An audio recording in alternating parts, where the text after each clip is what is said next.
Let's talk. What you wanna talk about? Let's talk.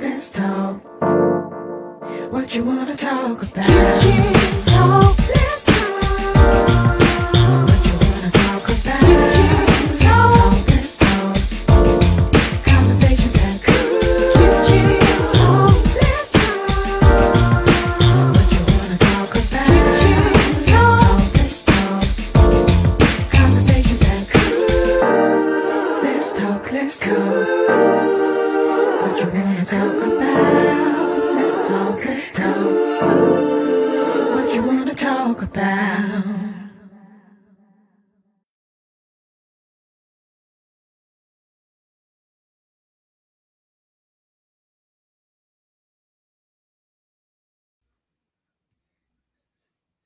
Hey.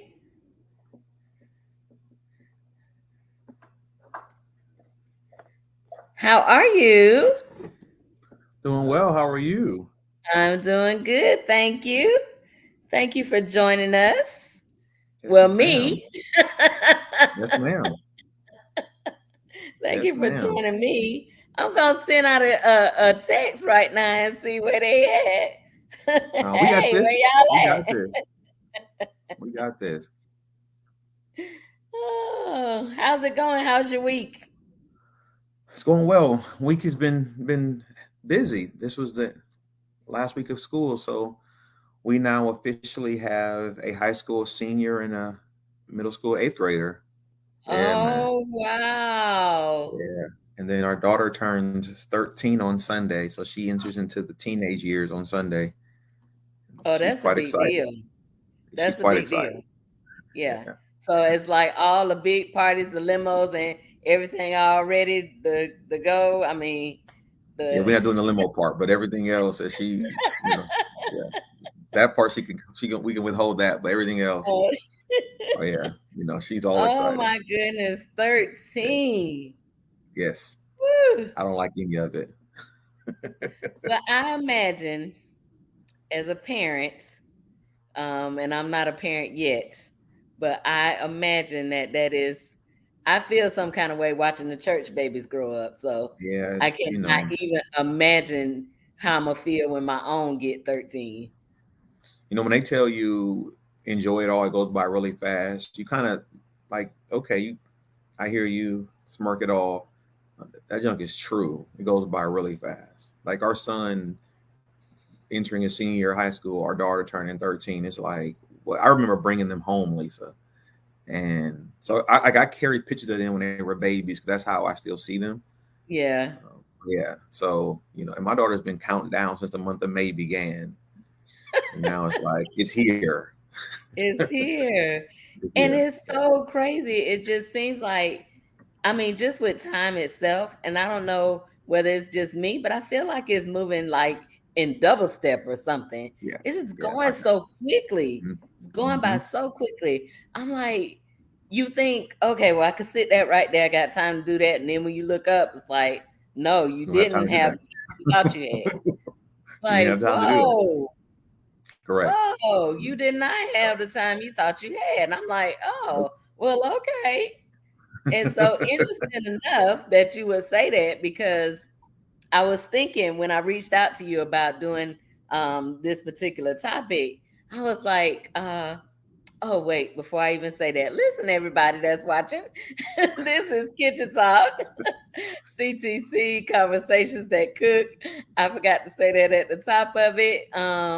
We are here with Darrick D. McGhee Sr., one of our returning guests that always comes back and talks with us about this whole voting and elections and making sure we staying on top of stuff, because we got to keep the conversation going. We cannot let Right. this That's right. conversation go by the wayside. That's right. So, with that, thank you again for hanging out with me. And I think my guys are coming, but if they don't, we could rock it out for this time. We'll be We fine. got this. We got it. So, and going back, and we're talking about time, I was like, well, the election really isn't until November 2024, right? The big, Right. what we call the big election or whatever. What most of us, and until we get a little retrained and more educated, we'll learn that all of them are big elections. Correct. um, and I was thinking, I was like, hmm, are we doing this too early? Are we having this conversation too soon? Even when I did my social media posts, I'm like, are y'all ready for election? And I'm like, or is it too early to tell? Is it too early to talk about?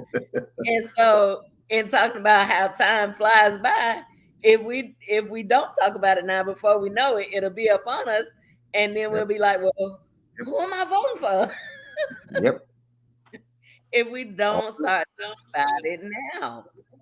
All And true. it's so crazy because a lot of times, I know for me, I don't watch the news. I try to stay informed, but I just can't sit down and watch the news. A lot of times it's just so much bad news. I just don't want to hear it. Yeah. Um, Yeah. but you do tend to miss some of the things that you should kind of, know. And so I try to do something in that regard, is whether it's like I have a subscription to Sybil Wilkes. She says, Okay. be empowered. She has a weekly or a day, no, actually it's a daily little newsletter, and her most of her stuff is about things that affect the African American community. So I'm like, Okay. okay, let me do that. Or I listen to even though he's a comedian, I think his mind is kind of on the brilliant side. It's Yeah. DLU. Yeah. Yeah. Just the way he explains some of the things that he talks about. I'm like, wow, I never really thought about it like that, but that's a way to look at it. And they talk about a lot of stuff on their show. So sometimes I'll listen to Correct. that. Every now and then I'll turn on CNN and see what's going on, or you just kind of hear different stuff here and there. And if I hear something, I'm like, okay, I really need to look at this. So I'll Google it or whatever. But to say that we really do need to, and I've become more cognizant of the fact that when I get ready to vote, I need to know who I'm voting for, and not just, okay, I'm gonna just vote Democrat, Correct. or I'm just gonna vote for all the black people. Yeah. I'm just saying. Yeah. I respect that. I'm just saying. I'm gonna tell you the truth. I I did not respect do that. no whole lot of research. I just voted Obama I respect because that. mostly because his wife looked like me. Yeah. Yeah. Yeah. Mostly because of that. So I want us to get to a place which I'm learning to get to, a place where I am actually voting for someone and not just against something I don't want. Correct. So, in saying that, the first thing that I was thinking about in this process, if Biden decides to run for reelection, is that like a automatically sealed kind of thing? Do the Democrats just get behind him and say, this is our candidate? Or do other candidates still get to kind of throw their hat in the ring? So I was looking at something that's like two candidates are still on the Democratic side, are like, we want to, challenge or whatever, I guess would be the word, I think. Yeah. So he has officially filed for reelection. The president Okay. has. I think I saw that. Um, Yeah. yeah. So he's officially filed, and as of right now, he is running as the lone Democrat. And the literature they've been releasing has him and Kamala Harris running together for reelection, because there's been speculation by some whether or not he should keep her as his running mate or not. He Mm. has been publicly defensive of her, and his literature has had Biden Harris running together. Now, there is that does not mean that other potential Democratic candidates cannot file to run. They can do that. He has to still go through the normal process, as does the Republicans, right? You still have to win your party's nomination Mm, going into the primary, and so you could see others decide to file to run. Now, what's interesting on Democratic side, because right now the Democrats occupy the White House, is um, you know I don't know who else would be daring enough to run against the incumbent president, mm, unless they have some inside information that we don't have that makes them um, pressed to run. And mm-hmm, so, barring unforeseen circumstance, whether it be health, whether it be some illegal conduct, I don't know who else would be daring enough to run in that regard. Now, if you look at polling, there's polling out there that has President Biden, able to win re-election against former President Trump and or newly filed candidate Ron DeSantis. And mm. so Biden appears to be the strongest option the Democrats have to retain the White House.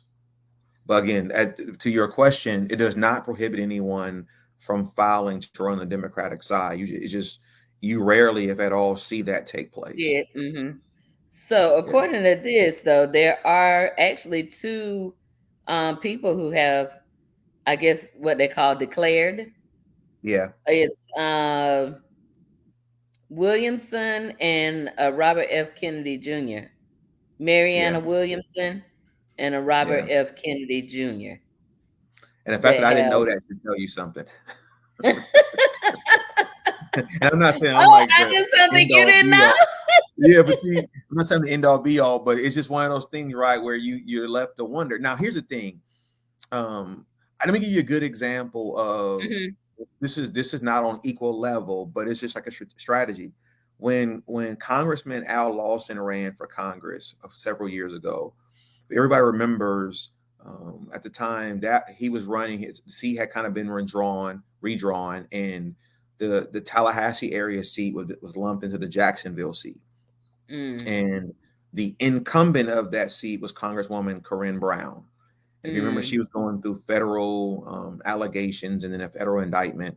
And Al Lawson filed a run for Congress. And I would argue he filed a run less against Corinne Brown and more for the speculation the seat was going to be wide open because she was going to end up being in federal custody, was kind of the assumption.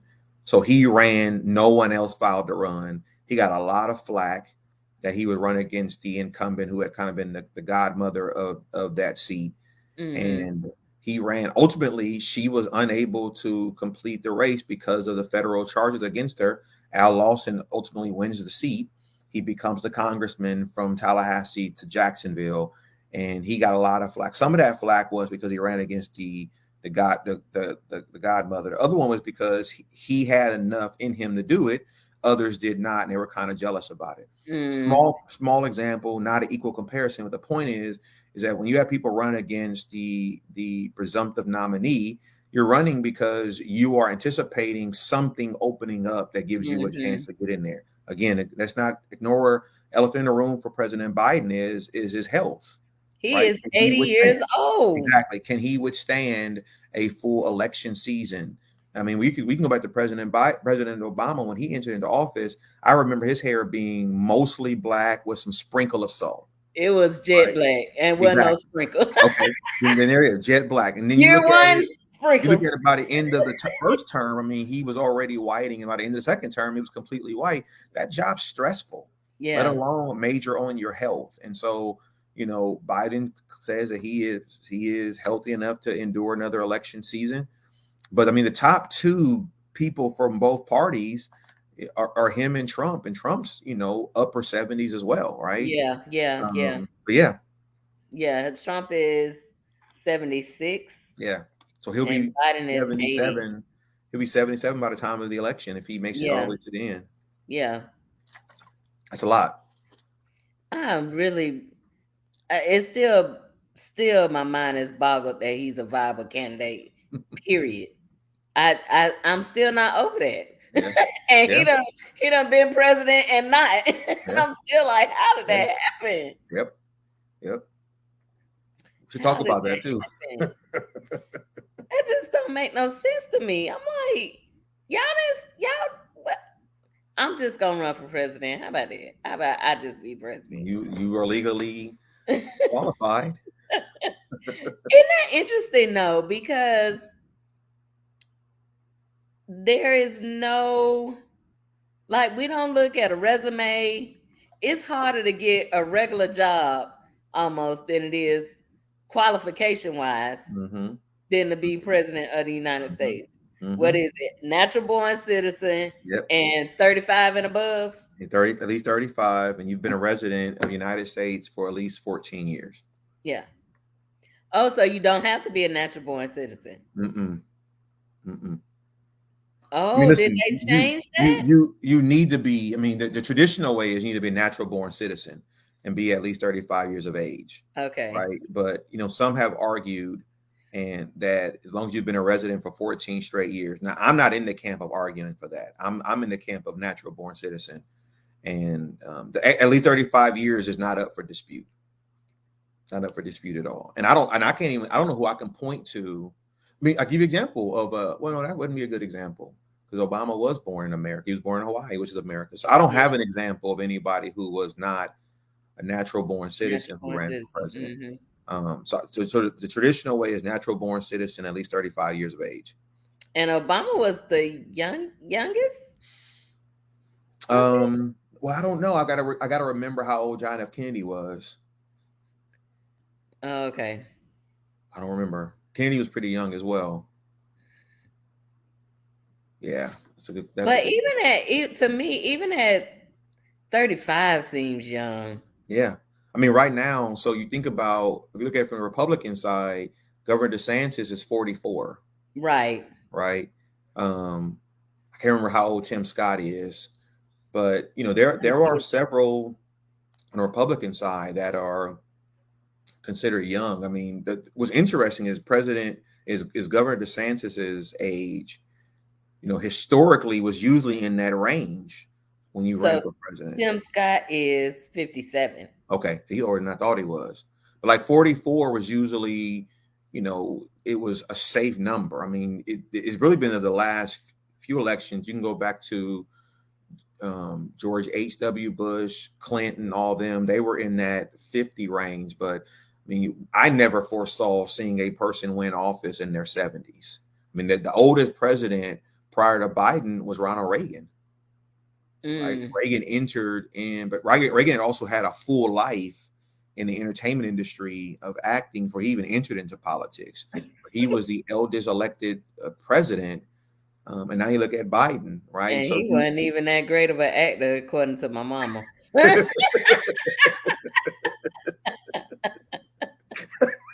And now he the president of the United States. right, so you look at it from that standpoint. I mean, you have a lot of them who had previous lives before they even got into the Hmm. political arena. Then you have people like President Biden, who was a long-serving elected politician. So this is the America we're in right now, right? Where I mean, you look at it from a Congress, Lisa. Our congressional leaders, right? The minority leader in the Senate, former Speaker Pelosi. You look at the current majority leader in the Senate. You look at some of your vocal, especially on the Senate side, some of your vocal Democrat or Republican people. They're all in their 70s, some of them are in their 80s, right? And it's just absolutely interesting to see. Our the I don't want to call them leaders, but I guess the leaders of our country are in their 70s and early 80s. And you And would think that we could trust the elders in that way, but yeah, I mean, for me, it's the unwillingness to let go, because at the end of the day, that's where the power lies, right? When you secure power, you're unable or even unwilling to relinquish the power, especially from a political perspective, right? You look at it right now Mhm. in the battle with the debt ceiling. They have to get to some kind of agreement by Wednesday of next week if they don't want to basically shut down government. and it requires you to get along and kind of get some kind of agreement. But it's you can make any effective president ineffective based on how Congress is made up. If you go back to President Obama, you go back to President Bush, right? President Bush, when he first entered into office, he entered into a Republican majority in both the House and the Senate. So his first 4 years, his first term, everything he wanted to get done, he got done. And I don't think he vetoed anything his first year. Maybe he may have vetoed one or two things, but I can't even think of the two things he did. And you look at it from Obama's standpoint, he was a Democratic president with a Republican House and Senate, right? And so it makes it challenging. You look at Biden now. I mean, he has one side, doesn't have the other side, and so in those regards, you to the unintelligent everyday person, unintelligent from a political standpoint, they wonder why isn't he doing anything, and don't realize that presidents don't pass laws, right? So Congress can just play games with all your stuff, and just you can finish 4 years and haven't got nothing done. Right. That's kind of what we see. That's the craziest thing. Yeah. That is the craziest thing. Yeah. I think that is one of the things that, I mean, I know my responsibility for voting and things like that, but that is one of the things that kind of like, puts me in this place of I really don't like this, because it doesn't seem like these are the people who are fighting for me, for how I live. It's like, it seems really selfish a lot of times. And it seems like I'm just not going to let you be great. Like Obama probably could have did so much more. And our world could have been so much better. But because of who you are, I'm just not going to let you be great. I don't care what your idea is. Yeah. It's a lot more probably was done and just also not communicated well. But I think for anyone who's listening, it is, you can look at it from any level of government, right? Whether it's local, statewide, federal, whomever you are endorsing, whomever you are supporting, whoever you're going to vote for, you have to allow yourself enough room to accept the reality that he or she will not bat 1,000 when it comes to their agenda. There's going to be some blockage as to what they want to get done, because you look at it from a local standpoint, a county commissioner, city commissioner, they're one vote amongst others, right? You look at it from a governor can say, I want the following things. They still got to be able to work with their legislature. You look at it from a federal standpoint, the president has to be able to work with Congress and the Senate, like you have to. And when we're looking at it from an election standpoint, this is why these conversations are always important, because a lot of people just don't understand the dynamic of the three branches of government and how laws are passed and all those type of things. And so you put a lot of frustration, indictment upon the person you endorse. They didn't do enough. And there are some now who make a lot of promises. They overpromise and underdeliver. That is absolutely true. When you look at it from the federal standpoint, it's almost like Washington is equal to this dysfunction. There's an unwillingness to get anything done. Like this debt ceiling, my prediction has been they will get a deal done, right? They'll get a deal done at the last minute, but the deal's not going to be a permanent. It's just going to probably be some kind of, they'll agree upon some extension, a 6-month extension that gets them basically to the end of the year type of situation. And then they'll all go home and recess, and they'll come back, and then we'll find ourselves in October, November, same situation all over again. That's kind of what they've done the last few times. But you do this, right, because both sides are locked into what their platform needs to be. You watch Fox News, Republicans are winning. You watch CNN, the Democrats are winning. It's crazy to set the debt ceiling. And then they have to hold fast in that regard. But listen, they're not going to long-term allow the federal government to shut down. They're not going to send federal employees home. They're going to make sure you still get your mail, all that type of stuff. But the drama is necessary. But it all equates to this function. And what used to be able to get done in simple conversations is now literally a divide. I talked to some former federal elected officials years ago, and they were saying, as much as it was portrayed on TV, this was probably back in the 90s, early 2000s when they were serving, let's just served on TV of this dysfunction, they actually genuinely were friends when the cameras were off. They would go and have a beer together or play softball together or cars together. Today in DC, I've been told people who I know who live, work, and even serve in DC, there is a genuine dislike and distrust amongst Uh, Democrats and Republicans, right?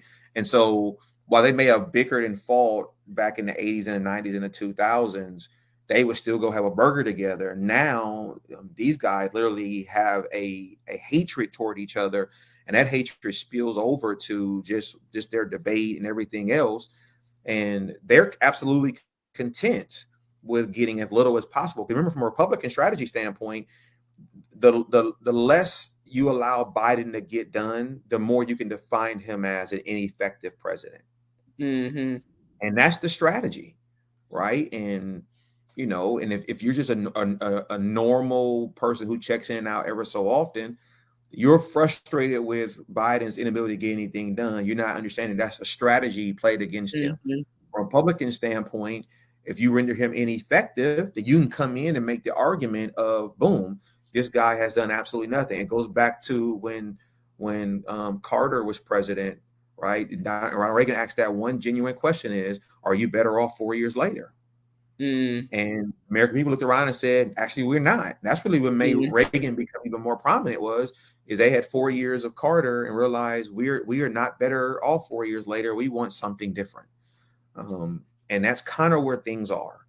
Now we'll go further in, I'm sure, about the candidates themselves and what they bring to the table. But that when the Republican strategy is make Biden look ineffective, and by doing that, you now can pose that same question to today's voters, and ask that question. And it's interesting to watch this stuff play out. Also, there was a time where when you ran for president, prior to President Trump, you had to run closer to the middle, right? You couldn't be polarizing. You had to close to the middle. Trump is really the first presidential candidate, at least in my lifetime, who ran one way. Now, he ventured over in some areas to the middle, absolutely, but really ran a very strong right-wing candidacy all the way through and to his base, and it worked out. Normally, you got to be way more middle of the road when you're running for president, because you're trying to get the independent vote, right? You're trying to get the flip vote, and you can't be a stout one way or another. We're not seeing that now. We're seeing now some candidates, they're going to run 100% party. They're going to run 100% platform and distrust that the outcome is going to be favorable to them. And we need to understand when we research candidates that some of them are not going to run to the middle. They're going to run 100% right, or maybe even left, and then just kind of, trust that the American voting population now is going to align with that. And that's the one thing about Trump's supporters. They're loyal, man. You They mentioned earlier are. about believing to the nominee. They're loyal, and they don't tolerate disloyalty. They loyal to the point of what, the insurrection. And prison time, right? As a result. Yeah. Right. Yeah. Yeah. Yeah. We'll just take our chances. In the church vernacular, right? Trump sent out a clarion call and they all responded. And some of them are now being sentenced to go to federal prison, but he called it out and they came. They're just loyal, And man. it's I'm like, this is bananas. It Yeah. really is. Yeah. But I think too is maybe some of this just kind of had to come up. I mean, it was never really, we never, to me, have ever been in a post-racial society. Never. Yeah. We have never gotten there. But I think that now it's like just this whole free for all, that we are really a country that is divided. Yeah. And I think for me, I'm looking for a candidate that is trying to bring the people back together. But with what you just said, it's like some of them are like, we don't want to be together. You either come on our side, or that's just it. Mm-hmm. So that's crazy. But the Mm-hmm. Republicans have like, let's see, what did this thing say? They have one, two, three, four. They have about 10 people, Yeah. 8 who have declared, and 2 who might still. Mm-hmm. So that's going to be interesting. But more than likely, it's going to be Trump. Is is what you're thinking? Well, I'm not gonna say that, right? So you're right. There's a lot. Let's do some history here, right? It is a lot. When President Trump ran the first time for president, right? I think it's important for everybody to remember when he won in 2016. He at one point he was one of 17, I believe, nominees. It was a lot. Right? You remember some of the debates? They literally had two rows of people up Mhm, there, which mhm, again, that by itself was amazing to experience. That was never the situation, right? You may sometimes have 3 to 4, never that many. mhm, Look at it from that standpoint, some of whom never had a chance to win, right? But at up to that point, you look at it from a math standpoint, that math worked out ideally for Trump, right? Because now you're not running mhm, against a just one other, you're running mhm, against 16. And at mhm, that point, all you gotta do is just begin to be loud in the room, get your message across, and begin to pick them off one by one. mhm, President Trump's argument has been publicly that all media is good media, even if he's being written around. For example, his situation in New York, right? Situation in Georgia. All of that is, although it looks back from a legal perspective, it keeps him in, it keeps his name in on your mhm, mouth, it keeps his face in front of the camera, and you utilize that. And the more he is indicted or accused of things in states, the more his base um, gets cements themselves further in. They look at it as unfair treatment, right? mhm, You have a lot of nominees. I will submit to you, Lisa, in the viewing audience that no one should take for granted Governor Ron DeSantis. No one.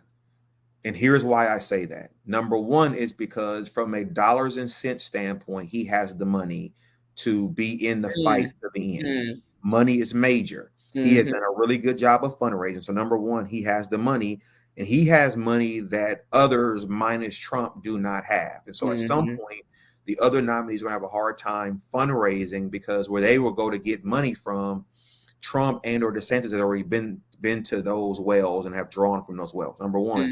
mhm, mhm, Number two, he has a platform where success has been enjoyed. The governor, no matter how you view him, has had a lot of successes here in Florida.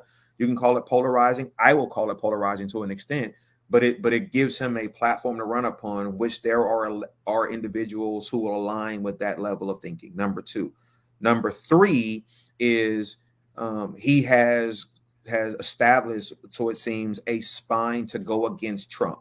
Whereas the mhm, other nominees who have gotten in are doing all they can not to say one negative word about Trump. DeSantis mhm. has no problem going right at him, which you have to do if you really want to be deemed important. Number four, and I think this is important, is DeSantis is young, right? He is by far the youngest Yeah, nominee in the race. Well, no, he's not the youngest nominee, second youngest nominee, because there's a guy, um, Vivek, I can't even say yeah. his name. He's an Vivek entrepreneur. Rasami or something like that. Yeah, so he's 37, right? Yeah. And DeSantis is 44. But DeSantis has it. And then fifth, and I think is important, is some of the people and the groups that were 100% behind Trump in 2016 have jumped from Trump and gotten behind DeSantis. They look at him as equal to Trump without the drama. And so Mm, I think the polling right now has Trump with a clear front runner lead that's very comfortable. Absolutely. So there's a lot of ground for DeSantis to make up, and his team needs to work hard to make it up. I know some people who are on his team. I don't know how they do things on a national level. I know from a statewide level, those guys have great success. This is now big boy league, right? It's a lot different. mhm, But the one thing that's going to be the biggest test for Governor DeSantis, in my opinion, is how is he going to maneuver and or withstand the direct, nonstop attacks of Donald Trump. Donald Trump, listen, dysfunction works for him. He has no problem attacking you publicly, none privately. whatsoever. all of those type of things. How is he going to withstand that? Because the unwillingness to acknowledge what he's doing towards you, the unwillingness to take him on head on, is not a long-term strategy that's going to work. You're going to have to say his name. You're going to have to go at him strong. You're going to have to you have to be willing to accept the fact that there's going to be some people who are literally going to deem you disloyal and therefore never vote for you. And I think right now the strategy is not to acknowledge what he's doing. And I think, there are going to be certain people you're going to have to try to win over. And so right now, I think the mindset is run to win the nomination and then at some point venture over. And if you look at it from a gubernatorial standpoint, that's kind of what happened, right? When he first ran for governor, he ran to win the nomination. Trump tweeted, it helped him out greatly. Once he won the nomination, he then ventured over to the middle. And so people who were concerned about him ultimately got excited toward the end, like, okay, this actually going to be he'll be a great governor for us. He'll govern toward the middle. When he initially won office, he kind of did that. And all of a sudden, he started venturing back to the right side of things. But I think he is, of the list of people who've currently filed, I think some good people have filed to run, but I think DeSantis is really the only major person. DeSantis' words to his donor base is, there's only 3 people that can win president: Biden, Trump, and myself, is what he's saying. And he's saying that he's the only one of him and Trump that can actually beat Biden. Now, the polling right now will differ from that. The polling will say neither him nor Trump can beat Biden, right? And so let's remember also, we're in May. A lot's going to transpire. Yeah. Just the next 60 days, a lot's going to transpire, meaning others are going to get into the race. You're going to now experience more. The biggest thing I think for DeSantis that I think really we are going to witness publicly is how will he handle not just Trump, how is he going to handle national media? Because he really hadn't been tested, right? Here in Florida, he's all but blackballed the media. So how's he going to handle that national media that's deemed credible when they're coming at you nonstop? CNN, right. Fox News, MSNBC, other news outlets. They're coming at you and pointing out various things about you that people don't know anything about. How are you going to withstand that? Because you can't just say that's woke media. You got to be able to respond to that stuff. And he is not, I don't want to, just don't seem that smart to me. I don't know. He's deemed to be a more disciplined Donald Trump. Sure, right? sure. Now that I definitely see that they could probably control him a little bit, which they thought they was going to do to Trump, but exactly. You're saying no way. Right. Exactly. They thought they was going to be able to do that. Trump, like, no, I don't know how they thought it, but they thought they was going to be able to control him. No, that ain't going to happen. If anything, the more flamboyant, the more combative Trump is. What Trump did really well, and I'm not endorsing this at all, I want to be clear, but one thing he did really well is he created a great awakening of an electorate that had been asleep for a long time. And you can call it the racist whites, whatever it may be, but he woke up people who had not voted in years, who just kind of just checked out. He gave them a voice. And those individuals are now in a situation where they're going to rebel against any notion of them going back. They felt empowered.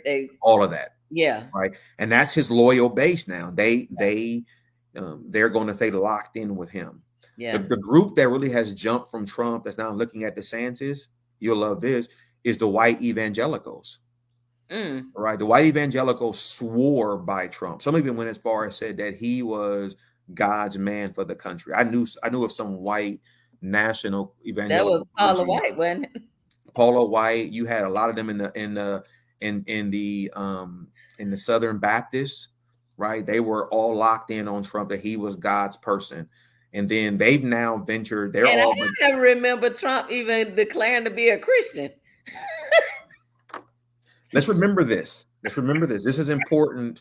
For anyone who's listening to Darrick McGhee, I want to make it very clear when you ask the question, why would anybody want to vote Republican as an example? Here is why. This is the biggest thing for most Republicans, or even Democrats, right? But let's use a Republican base. I've seen this before. The biggest thing is Supreme Court. One can argue that whomever wins president in November of next year will probably have the ability to appoint between 1 to 3 new Supreme Court justices in that Mm, first term, in the first term, right? That's a big deal when you think about look at it from a Republican perspective, is being able to associate that. Lisa, let me give you a quick example.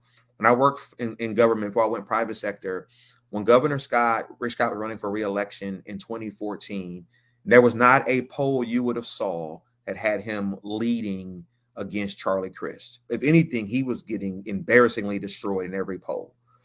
There were Republicans, I will not name them, who hated Rick Scott, just did not like the guy at all. But during the election season, they got on the bus with him and went and campaigned throughout Florida with him. And here is why: because the belief was whoever won the presidency whoever won the governor's office in 2014 would be able to appoint 1 to 2 Supreme Court justices. I mean, Florida Supreme Court justices. And that's why it became a really big deal. And so ultimately, Republicans who hated Rick Scott swallowed their hatred for him and said, I want to campaign with him because these were their words. I'd rather have a Republican as governor for Supreme Court versus a Democrat. And that's where it becomes very important. And a lot of times people who go vote, they're not seeing it from a judiciary standpoint, looking at the here and now. Strategists are looking at it from a Supreme Court perspective and saying, okay, who do we want to be at the helm to be able to have Supreme Court justice appointments to be done? And that's kind of where things are right now. wow. And so that's critically important. You're looking at the voting thing. And a lot of times, Lisa, when you look at your ballot, most people never even research the judicial appointments or individuals on the ballot. We kind of just circle and move on. And then you look at it, these individuals are ultimately making decisions on who goes to prison, who stays in prison, right? Who's going to be the ones enforcing the laws when the governor gets a bill that he really wants to pass and it gets appealed and ultimately in front of the Supreme Court. The makeup of that court is going to matter as to whether that law gets thrown out or not get thrown out. And we got to start thinking about that. There are 3 branches of government, not 2. Judiciary is very important. And that's going to matter in this race right here for president. And so while we are kind of in this, like if you don't know, or you might have learned it and you forgot it. Everybody took social studies and civics and all of that. But as much as we say the Supreme Court, we don't vote on them, they're not supposed to be swayed by the politics of it all.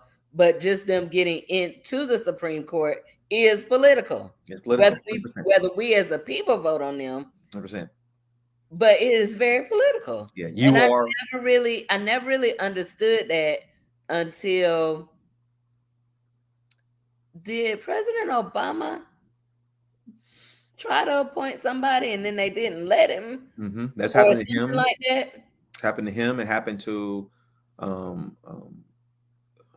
there's been the people that Biden suggested, at least there was somebody being hinted at and they were being vetted that ultimately bowed out. But yeah, absolutely. Because here's the thing.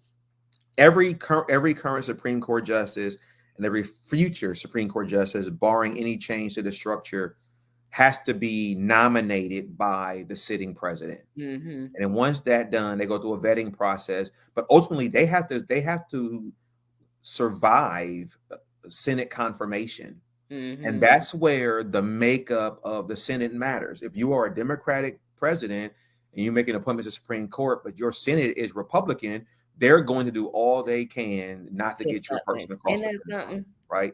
And so you think about that. You think about when Biden ran, he said, if I win, the country will have its very first Black female Supreme Court justice. And it proved to be true. But if we all remember what we witnessed as far as what she went through in confirmation, and now imagine what you're going through in any confirmation, you really get grilled. But you got to then add to this being a Black woman, and now every facial expression is going to be judged, right? Every response to a question is going to be judged. Now you got to put the camera in front of her husband's face. She has a white husband. Her daughter is biracial, right? She can't show any emotion, any retaliatory behavior. Everything is being scrutinized, Mm-hmm. even more than her colleagues on the bench. All of this is being done, and kudos to her, right? Because she withstood it all, and She she did. made all of her responses based on the law, which it ought to be. You're ultimately supposed to be questioning them based upon their legal standings and their viewing of the U.S. Constitution, so on and so forth, not based on anything else. You look at their legal upbringing and their law school thing. All that stuff is allowed, but as Mm-hmm. far as the texture of her hair, and whether her husband's black or white, and whether she drives a Tesla or minivan, none of that stuff matters. Doesn't have anything to do with how you going to ultimately rule when you're on the bench. And yet all that became a factor in her race, Right. in Right. her appointment, because she was the first black female. Mm-hmm. But Biden said, I'm going to make this happen. And they did all they could. And under normal circumstances, Lisa, somebody else probably would say, you know what, I'm not putting up with this. I bow out. And she withstood, and she should have. But the Supreme Court is important, and don't let anybody be fooled. When a president is nominating somebody for the Supreme Court, that person has you're not going to appoint anybody or nominate anybody that does not have political leanings similar to yours. May not be 100% ideal, but similar to Mm-hmm. yours. Mm-hmm. I will give public kudos to Governor Bush. When Governor Bush came into office, if you remember, Lawton Childs died early. Lawton Childs had nominated a couple of people for Supreme Court. One was now retired Justice Peggy Quince. She was his nominee, and Jeb Bush could have blocked it because he had now become governor, and he honored that appointment. He honored that nomination, and he became a Mm-hmm. Supreme Court justice because she was a nominee and appointment by Lawton Childs, outgoing governor, who died 2.5 weeks before his term expired. And Bush honored that. He didn't have to, but he did. That's rare. And because Mm-hmm. once you get on the Supreme Court, you're on there really to death, Yeah. right? That matters. But the Supreme Court will play a major role, especially on the Republican side of things. And then ultimately in this race, you start hearing Trump and DeSantis and even Biden. They're all going to start talking about the Supreme Court makeup. You need me on the bench. You need me as president to do these things. And we gotta look at it from that lens. But I tell anybody, don't sleep on Ron DeSantis. I know he's untested, but he has the money to get his message out. Woo! If he run I, the as I US sit of right here, A like he yeah. run Florida, we is in trouble. Well, Lisa, his campaign slogan is that his campaign slogan is make America Florida. Right, his whole platform for running is what he's done the last 5.5 years in Florida. That's what his base. That's his platform is. He's going to point to things that he able to get done in Florida. And as much as it may be hard for some people to tolerate, there are people who are wanting to copy and paste those things in other states. Isn't that something? And the crazy part is, I think I read this or heard it was the NAACP has put out something Yeah, saying don't move to Florida. yeah. A travel advisory was released by the National NAACP, saying do not come to Florida. It's not safe for Black people. And then the Florida NAACP weighed in as well. And then as recently as yesterday, so right now the Florida legislature is made up of 4 Black Republicans, first time in history. There are 3 Black Republicans in the House, and there's 1 in the Senate, which is Corey Simon. The 3 in the House are representatives. Representative Webster Barnaby. I'm sorry, Representative Webster Barnaby. I keep saying it wrong. Webster Barnaby, Bernie Jacques, and Keon Michaels. She is the lone Black Republican female. The 3 in the House did a joint letter, ultimately countering the NAACP travel advisory, saying that Black people, you are safe here. We're the example that you are safe here. But they did a travel advisory saying it's unsafe based on Ron DeSantis' way of governing and these laws that are passed that is basically You're coming here at your own risk. Yeah, and Corey Simon, of course, just for the record, he did not sign on to that joint letter. I want to make sure I don't give that false impression that he did when I mentioned it's 4 Black Republicans, but the three in the House have done a joint letter to counter that. But yeah, that's a major step, right? Even Dana Young, who's the president and CEO of Visit Florida, she's also come out recently to counter that as well because Florida thrives on tourism, On tourism. right? And so when something like that comes out, that could ultimately affect your tourism. But what's interesting about that, Lisa, we have to address it is Governor DeSantis' fight with Disney. In Disney World, I would argue, is the largest generator of tourism in Florida, It right? And is. so you go out to Disney, you start affecting tourism as well. But all of these things factor in. But the governor's slogan is "Make America Florida," and which I think now is going to again open him up to a lot of scrutiny. He really, the thing I would say about Governor DeSantis, as a guy who is around politics, is he really is untested as it relates, especially on a national scale, right? Because Hmm. when the press didn't write what he wanted them to write, he basically blackballed them from press conference. Some people have argued and things of that nature. So now that he's on this national scale, like even like last night when he did his rollout on Twitter and it didn't go well, instantly it was nationally being talked about and he was the joke. Now you can spin it one or two ways. You can spin it as Hmm. there was so much interest that he broke Twitter, right? The system couldn't handle it. Or you can argue that he's not ready for mainstream. However you look at it, however you look at it, as soon as that took place, national media, from a bloggers to print press, all began to write their stories. And that's the difference now when you get to the big boy leagues. Everything you do, if you do a press conference and you don't shake hands with people, all that's going to be criticized. And the question is, can he Hmm. withstand all of that criticism? Well, I mean, we already had the one that always threw temper tantrums to me. But but it works. It did, didn't it? And I it's still working. and this is the crazy part for me. I'm like, are we grown or what? It worked Like, and it's still working. oh And it's my still working. God. It's Yeah. honestly what I'm waiting to see. And I don't know if I'll see it, but what I'm waiting to see is all of this rolled out in reality TV. I'm trying to tell you, it's gonna be a show when I was Yeah. president. Yeah. Yeah.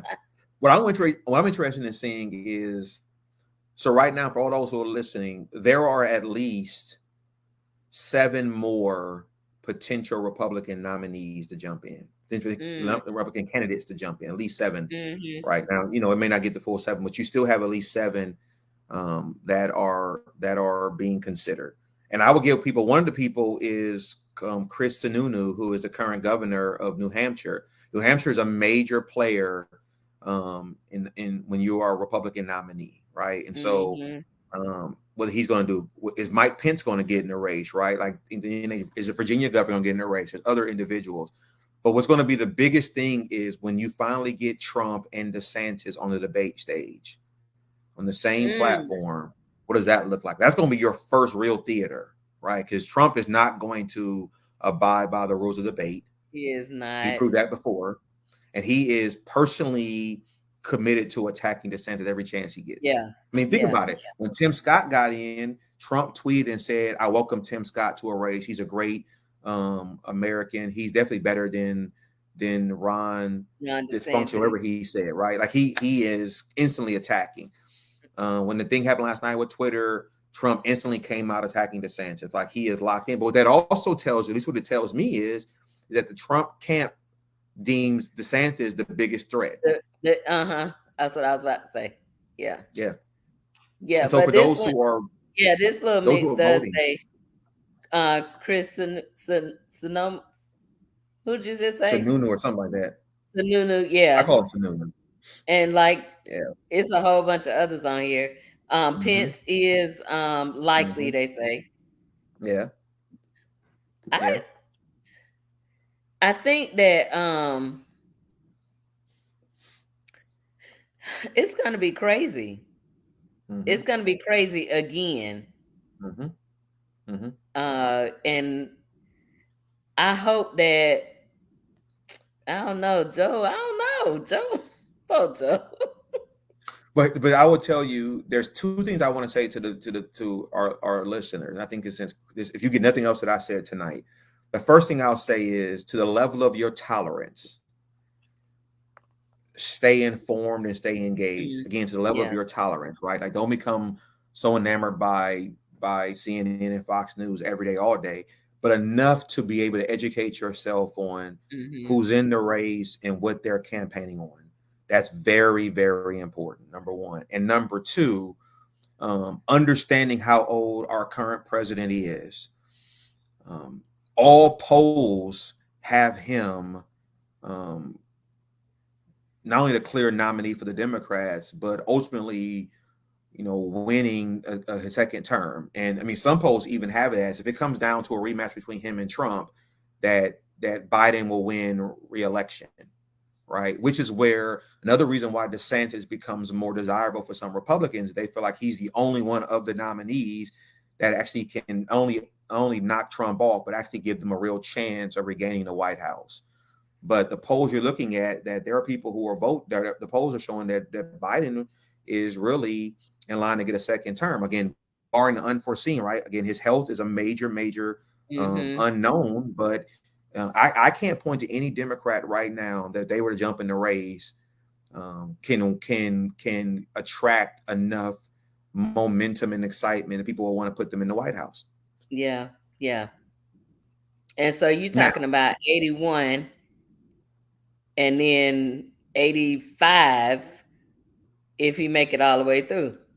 yeah, That that's well, yeah, my yeah, grandma 90 something, she's still, doing her thing. So I can't. yeah, I guess it's yeah, possible. yeah, yeah. Oh Very gosh. much so. Very much so. So what would you what else is that may is are we voting on in the presidential? Is it just So, because we don't do senators or anything like that, right? well, so based on how our Constitution is set up, our congressional members, they're up every 2 years, right? So Oh, okay. Congress is up every 2 years. So your congressional member, wherever you are, they will be up. They will be on the ballot. Most of them will probably run unopposed, but they'll Mm, be on the ballot in 2024. Again, the big ticket item, of course, is the president, right? This is that mhm, presidential. And so there are people who normally don't vote in the midterm that will vote in the presidential. You have your congressional seats that are on there. There'll be some areas of our country where you will have some senators just based on the staggering of their seats. You will mm, have some senators, for example, Governor Scott. Well, now Senator Scott, he's going to be on the ballot in 24, right? mm. And so, and that's why, I mean, they've had rumors where the Democrats are trying to get people like Dwayne Wade or Grant Hill to file to run, right? They're desperately trying to find someone. But here's the thing: go for the state of Florida Democrats. This is where the problem with Democrats is: they just don't do a good job of recruiting or maintaining a caliber of a bench that's worthy of serious consideration when it comes to running. Mhm. When you're now reaching for Dwayne Wade to So run you just against Rick looking Scott. for famous face, recognizable people. Exactly. So ultimately, for me, what I'm looking at and saying is you basically are going to forfeit the seat again, right? There used to be a time where no matter who the majority party was, the minority party was going to find someone to want to run against you in every seat so that you didn't just coast in. So you're Mhm, going to have congressional on the ballot, but also you're going to have your state legislature by way of the House of Representatives. They have to mhm. run every 2 years as well, so they'll be on the ballot as well. Then your local stuff as well. And this is why all this is important, because top of the ticket always plays a role down ballot.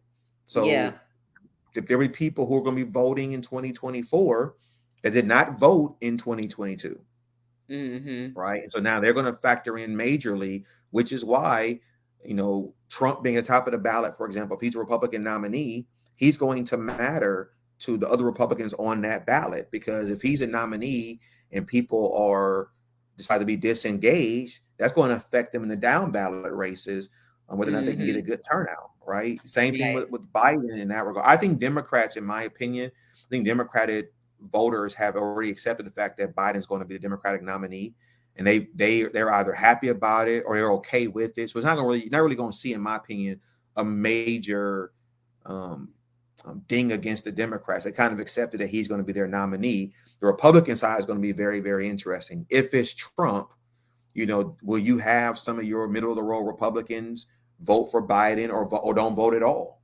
right? Mm. If it's DeSantis, what does that look like as well? And I think everybody else who's running, as much as they may be good individuals, I think they're ultimately running to be formidable enough to be considered for a VP candidate, right? Which is kind of what happened with Kamala. Kamala ran for president. She did a really good job for president. And those who didn't know her got a chance to see her on a national scale. Next thing Right. you know, Right. Biden Right. looked at her as vice president. I have a hard time looking at most of these people who are vying to run and saying that they have a really good chance of becoming president of the United States. I think Ron DeSantis is the only person other than Donald Trump that has a legit chance of being a candidate. And I'm not saying that because he's our governor. I'm saying that because, of a lot of factors. I mean, the governor has Yep. governed preparing to run for president. So Mm-hmm. The to whole all time those that's who have concerns, he been well, you got to preparing be for. engaged. Exactly. Yeah. Exactly. Exactly. And so with that, we are we are what about 18 months away. 18 months away. And that time, let's 18 talk about months earlier away. with my kids, right? Goes by really fast. You're going to look It goes up by. and going to realize, okay, because actually the turn of the new year, you start having those early states, New Hampshire's and Iowa's, all those states will become very important. And so that'll happen early, but the Hmm. campaign's in full swing now. Yeah. And some people will stand through this year, and start falling off after a while because they won't be able to raise the money.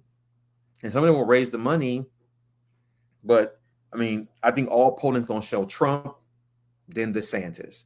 I don't foresee Governor DeSantis overtaking Trump in the foreseeable future in the polls, but I do expect and believe that he's going to be formidable and in striking distance in every poll. And so if he goes from, let's say he's at 33 right now, for an example, if he goes up to 35 in the next poll, that can be deemed as he's gaining momentum, right? Mm. If he gets to 37 again, it's everything that is upward in a poll is showing him gaining momentum, which ultimately means that there are people who are buying into his candidacy, and they're not sold on Trump anymore. But ultimately, he's going to have to be able to win some of those early states to really win people over, and Hmm. that's going to really matter. And I think Trump's camp, they need to run as if he's not the nominee. If they get content and lazy that he's the nominee, it's going to backfire on them. Because at the end Mm. of the day, it's Trump's to win, right? DeSantis basically has to run his way to try to win people over, but Trump has to seal the deal. He can't assume Hmm. that it's sealed. He has to seal the deal. And that money that Hmm. DeSantis has is going to make it very hard for him to seal the deal. So We we don't just see have real to. live dysfunction on TV every day, my friend. We are. We are. We Every are. day. Forget reality TV is for real. Every Is day. our everyday. Oh Mm-hmm. my goodness. So it's gonna be interesting. And we definitely, again, this is one of the reasons why I love this platform is because we can bring conversations like this Correct. and have them and keep this you we really until we get to where we're working together, we just gotta keep trying. I mean, Yeah. I know it's hard for I don't know how hard it is for everybody else, but it get a little hard for me to kind of hold on to this when it's like y'all not in this for me, y'all in this for yourselves. It really, Mm-hmm. really feels like that. It's like what people y'all thinking about when you can say, all right, you could just carry your gun on the street. It don't matter. Yeah. You could be Yeah. 18 and buy a Yeah. gun, but Yeah. Yeah. you got to be 21 to drink. Yeah. Yeah. Correct. You can have something that can cause death but you got to be 21 to take a sip of wine, to buy it Mhm, rather. mhm, That just, mhm. to me, that don't make sense in my mind. So how Yeah, does it make sense in yours? You know, that sort of yeah. thing. So it's like you But really not also, thinking about the people. Like a 18-year-old was just 17 yesterday. They correct. not, Yeah, they not, yeah. they haven't, they, yeah, Yeah, but Lisa, they, those laws you just ran off, those laws that are getting passing are not are not passing with Lisa in mind, right? right, What I mean by that is those laws are passing with the assumption that everyday citizens aren't paying attention, right? And so the argument for being that you buy guns at 18 is they'll use it as for hunting purposes, for example. Kids are going hunting with their parents, it gotta be those type of things. And again, when I mentioned earlier about stay engaged to the level of your tolerance, there are some people who have just disengaged because it's just the polarizing pollution of it all. They're not checked in. For example, like Florida just passed another election law, right? And so people need to educate themselves on what the new election law says, because it's going to be even harder to vote now, right? What they were able to do in the last presidential election in Florida, not the same anymore, right? And so knowing what you can or cannot do, making sure those of us who vote by mail, making sure that you are still properly registered with your Secretary of State's office. I mean, with your right. Supervisor of Elections office is very, Mm-hmm. very important. Making Mm-hmm. sure that everything every box is checked is going to be important as well, Mm-hmm. because you don't want to assume because I was good to go in the most recent election, I'm good to go now. Well, election laws change, those parameters change as well, and there are some people Mm-hmm. who are going to prepare to go to vote only to realize the day of election that they're not qualified to vote because they missed a deadline or something, or they didn't properly sign some document. Like those things are important to make sure they're in place. Mm-hmm. A lot of these things, what happened in Georgia in the presidential election in 2020 freaked out a lot of people, especially Republicans, because that the major turnout, especially the black population, that Mm-hmm. turnout created a lot of election law changes in Republican ran states. Mm-hmm. Because you couldn't predict it, and then when you saw people in line and waiting in line, Lisa, Right. it's like, okay, how do we make sure this doesn't happen in our state? So now you got to start changing election laws. And it's important for people who do vote and desire to vote to understand what the laws in their states are saying, so that they educate themselves in that regard. I mean, listen, Governor Kemp in Georgia, he changed the election laws in Georgia right soon after, because he wanted to prohibit another voter turn like they had before. Mm-hmm. People have to we have to make sure, at least to that level, that we educate ourselves on what our state's election laws look like, so that we don't find ourselves um, boxed out unawares. Right. Right. Yeah, Right. 18 months will go by just like that. It's gonna go by. I mean, it's already June almost. Yeah, yeah. Next Thursday makes June 1st, right? So it's gonna go And by really fast. right. And it just seemed like we was just celebrating New Year's. Go by so quick. Yes, ma'am. It go by so quick. I see, like you talking about your baby turning 13. It looked like one Sunday the church baby's right here, the next Yeah, Sunday they're right there. yeah, I'm like, yeah, did you yeah, grow on me yeah, in a week? yeah, yeah, yeah, yeah. So I agree with that. it's yeah. So we have to stay aware. We have to stay informed. I think we just have to make sure we purpose in our heart to do it. Yeah. As much as I hate politics, and believe it or not, when I was a little girl, I wanted to be the first black female president. Okay. I wanted to be the first female president. I wasn't concerned about race at that time. It was different for me. Yeah. Um, but I was gonna be the first female president of the United States. You cannot pay me to be in politics now, ever, Yeah. Yeah. ever. Yeah. And if I marry somebody, oh my God, it's gonna have to be God if he in Yeah. politics. Yeah. Yeah. Yeah. I It is respect it that. is so it is so crazy. I respect that. Lisa, It'll my thing has always been in politics. I know we're at the end, and my thing has always been you have to either love it really good or hate it really bad to be effective, right? mm-hmm. I mean, love it mean like you just are enamored by politics you want to get in, or you just hate it. You feel like both sides are just polarizing, they're damaging, and I'm gonna get involved so that I can try to right the ship and things of that nature. My involvement in politics is probably leans more toward the hatred of it all. That's how I got into it. I feel like all of them were corrupt. But I learned as I got into it that policy matters. Mm, And for my people, um, minorities are lured. For example, like look at it from a Cuban American, right? Cuban Americans have been lured to vote Republican. And if you talk about socialism, socialism creates fear amongst Cuban voters, and so they usually vote Republican because Republicans usually have a very anti-socialism standpoint, et cetera, et cetera, et cetera. Um, the reason why I stay engaged is not really for an over infatuation of politics as much as is God has blessed me with a platform professionally, but also pastorally, where I need to educate myself, be able to mm-hmm, educate my parishioners, mm-hmm. right? Because my mom, who's I know who's watching, my mom made me laugh at the most recent election. I'm not gonna mention any name. It was our local house seat that had Greg James in it, and Gallup Franklin and a few others. My mom one time at the church had her ballot. She wanted me to help her with the ballot. And I was kind of just walking her through everybody who was running. We got to the house seat, and I was walking her, telling everybody who was on the house seat who they were, what their platform was, so on and so forth. And she looked right at Gallup. I'm gonna mention his name, and she said, "Oh, that's a young man who sent me a flyer in the mail. I like him." That was it. Like no matter what I said about their platforms, she remembered getting a mailer. Now here's what's interesting. Doing this for a long time.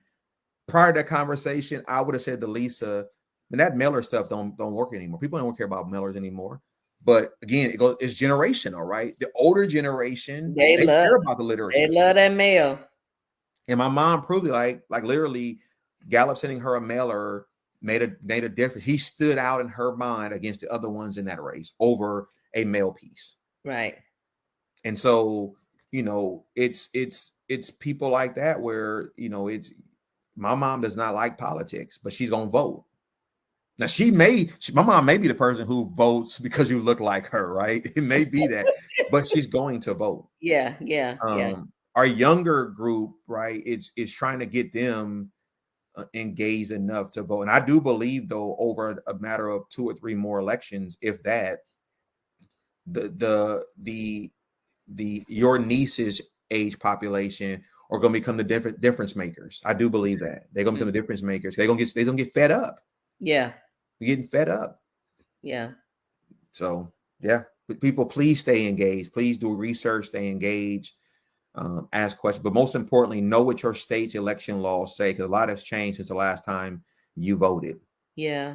And I'm glad you brought that up. So I'm gonna have to organize a show for that and see if Yeah, I can get because I did do, I forget what election it was, but we did an interview with the supervisor of elections. yeah, yeah, So it's always, always good to have that information. yeah, So yeah. I mean, the governor just signed a new election law for Florida yesterday, and in that law, Lisa, was the language that allowed him, like before that law, in the books, you had to resign to run, right? So he couldn't file for he couldn't file for president, run for president without signing that election law yesterday. So it was all right, all coincide.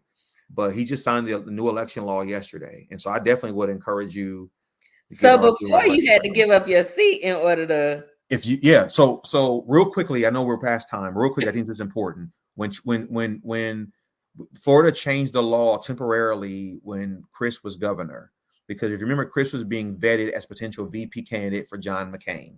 Florida's law said that if you're going to run for national federal office, you had to resign your current seat to run for office.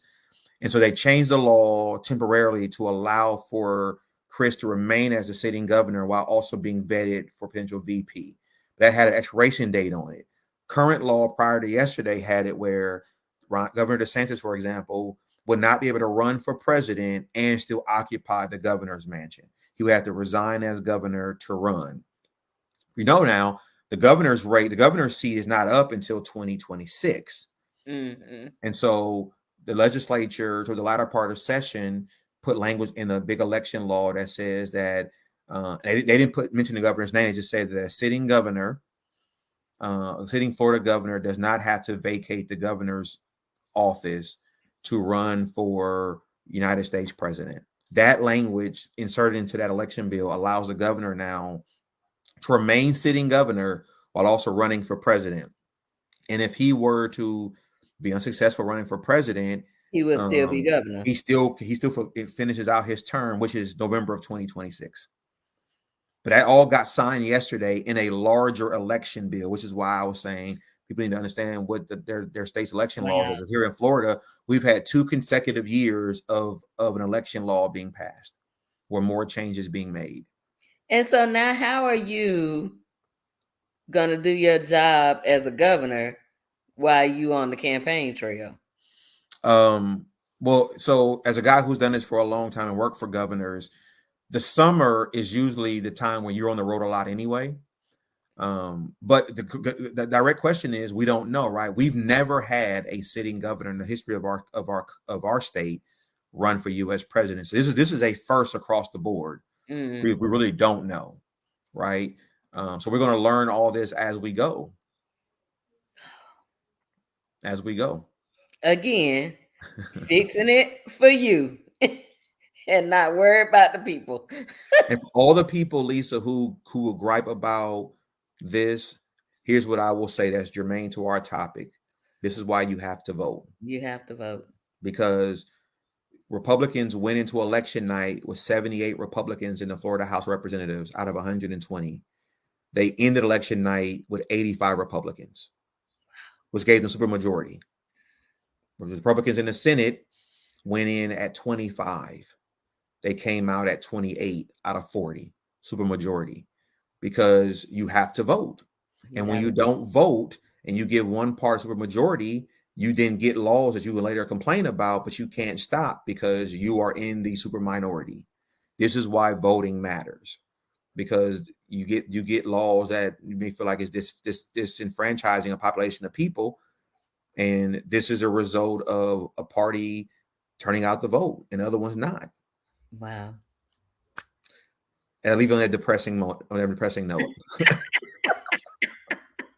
But we got to keep doing it, y'all. We got to keep voting. Got to keep voting. Thank you so much. Always honored. Thank you for hanging out with me tonight. This, again, is a very, very, very important subject matter. We just have to keep doing what we're doing. We got to keep voting. We got to keep being. I love Sybil Wilkes. Be informed. Be empowered. You got to know. You got to know, because when we don't, and that's including me, because sometimes I'm like, oh my God, I don't want to hear one more thing. But we just got to keep at it. Got to keep at it. So if you are watching us on YouTube, hit that subscribe button and make sure you turn on your notifications so you will never miss another show. If you're watching us on Facebook, hit the like button. Again, turn on those notifications so when we pop up, you'll be able to see it and just log right in. We will be here next Thursday at this same time, 9:00. I'm going to go and fight with my guys to see what happened with them. But, we'll be all right. We're going to keep it moving. You got this. You got this. We're going to keep it moving and we're going to make it do what it do. Thank you all so much for hanging out with us tonight. Again, I was about to say Dr. McGhee. Maybe it's coming. Oh, my God. Appreciate you so much, Pastor D, for hanging out and having this talk. We just can't say it enough. Go vote, go vote, go vote, go vote, go vote, go vote. I know we ain't voting for another 18 months, but it'll be here in 2 days. Yeah. Exactly. It'll be here in 2 days before we know it. So thank you. And we will see you all next week this time. Thank you. Bye. Let's talk. What you wanna talk about? Let's talk, let's talk. What you wanna talk about? Kitchen talk, let's talk. What you wanna talk about? Kitchen talk, let's talk. Conversations that cool. Kitchen talk, let's talk. What you wanna talk about? Kitchen talk, let's talk. Conversations that cool. Let's talk, let's talk. What you wanna talk about? Let's talk, let's